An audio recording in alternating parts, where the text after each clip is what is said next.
തണൽ agro farm and nursery, Cheruvanchery. Wayanad ദുരന്ത സഹായം വൈകുന്നതിൽ കേരളത്തെ പഴിച്ച് കേന്ദ്ര സർക്കാർ.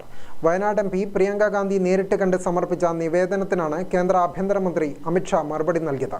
സംസ്ഥാനം വിശദ നിവേദനം നൽകിയത് നവംബർ 13 മാത്രമെന്ന് അമിത്ഷാ ആവർത്തിച്ചു. ദുരന്തബാധിത വയനാടിന് സഹായം ആവശ്യപ്പെട്ടുകൊണ്ടുള്ള വിശദ റിപ്പോർട്ട് നവംബർ 13 മാത്രമാണ് കേരളം കൈമാറിയതെന്ന് കേന്ദ്ര ആഭ്യന്തരമന്ത്രി അമിത്ഷാ വ്യക്തമാക്കുന്നു. സംസ്ഥാനം സമർപ്പിച്ച റിപ്പോർട്ട് മന്ത്രിതല സമിതി പരിശോധിച്ചു വരികയാണെന്നും അമിത്ഷാ പറഞ്ഞു. വയനാടിന് സഹായം അഭ്യർത്ഥിച്ചുകൊണ്ട് പ്രിയങ്ക ഗാന്ധിയുടെ നേതൃത്വത്തിൽ കേരളത്തിൽ നിന്നുള്ള സംഘം കഴിഞ്ഞ ദിവസം അമിത്ഷായെ കണ്ടിരുന്നു. വിഷയം വിശദമായി പരിശോധിച്ച ശേഷം മറുപടി നൽകാമെന്ന് അദ്ദേഹം വ്യക്തമാക്കിയിരുന്നു. ഇതിൻ്റെ അടിസ്ഥാനത്തിൽ ലഭിച്ച മറുപടിയിലാണ് ഇക്കാര്യമുള്ളത്.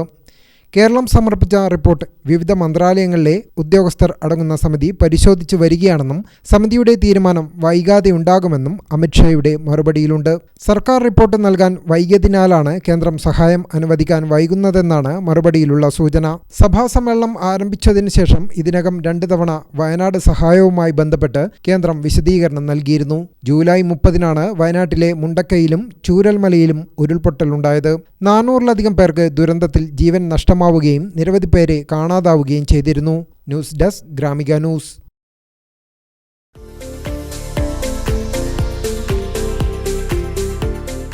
തണൽ agro farm and nursery, Cheruvanchery. Gardening രംഗത്ത് 1/4 നൂറ്റാണ്ടിന്റെ പരിചയ സമ്പത്ത്. വൈവിധ്യമാർന്ന അലങ്കാര ചെടികളുടെയും കാർഷിക നടീൽ വസ്തുക്കളുടെയും വിപുല ശേഖരം. ഹോൾസെയിൽ റീറ്റെയിൽ രംഗത്ത് 100 കണക്കിന് സംതൃപ്തരായ ഉപഭോക്താക്കൾ. വിദഗ്ധരുടെ മേൽനോട്ടത്തിൽ ഗാർഡനിംഗ്, ലാൻഡ്സ്കേപ്പിംഗ് ആൻഡ് മെയിന്റനൻസ് എന്നിവ ചെയ്തു കൊടുക്കുന്നു. തണൽ agro farm and nursery, Cheruvanchery.